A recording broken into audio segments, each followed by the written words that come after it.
Samantala, mas pinagtibay pa ang ugnayan ng Pilipinas at New Zealand. Kasabay ng phone call ni Pangulong Ferdinand R. Marcos Jr. at New Zealand Prime Minister Christopher Luxon. Si Kenneth Pasyente sa sentro ng balita. Muling pinagtibay ang ugnayan ng bansa at New Zealand. Kasunod yan ang pag-uusap ni Pangulong Ferdinand R. Marcos Jr. at New Zealand Prime Minister Christopher Luxon sa isang phone call. Pinag-usapan ng dalawang lider ang mga kasalukuyang pag-unlad sa komersyo at binigyang diin ang patuloy na kooperasyon sa pagitan ng Pilipinas at New Zealand para sa regional peace at development. Gate ng punong ehekutibo, naging produktibo ang kanilang pag-uusap na sumentro anya sa kalakalan. Dagdag pa rito ang patuloy na pagsusulong ng dalawang bansa para sa kapayapaan at kaunlaran sa Indo-Pacific region. Ikinalugod naman ni Luxon ang muli nilang pag-uusap ng Pangulo para suportahan ng malaya at patas na kalakalan at mapag-usapan ang magagandang hakbang para isulong at mapalakas pa ang relasyon ng dalawang bansa sa darating na panahon.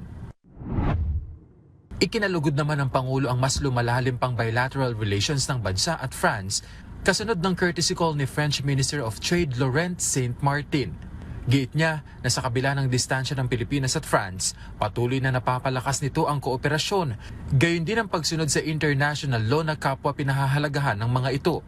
Kasalukuyang nasa negosasyon ng dalawang bansa para sa paglagda ng isang visiting forces agreement na magpapalakas sa ugnayang pangdepensa at magbibigay daan sa pagsasanay ng mga sundalo sa mga teritoryo ng isa't isa. Nagpahatid naman ng pagbati si Pangulong Marcos Jr. kay Moroccan King Mohammed VI kasabay ng paggunita ng 50th anniversary ng diplomatic ties ng dalawang bansa. Sa kanyang liham para sa hari, inilarawan ni Pangulong Marcos Jr. ang kahalagahan ng okasyong ito bilang isang pagkakataon para sa parehong bansa na pagnilayan ng mga tagumpay ng nakaraang 5 dekada at magtakda ng landas para sa hinaharap na kooperasyon.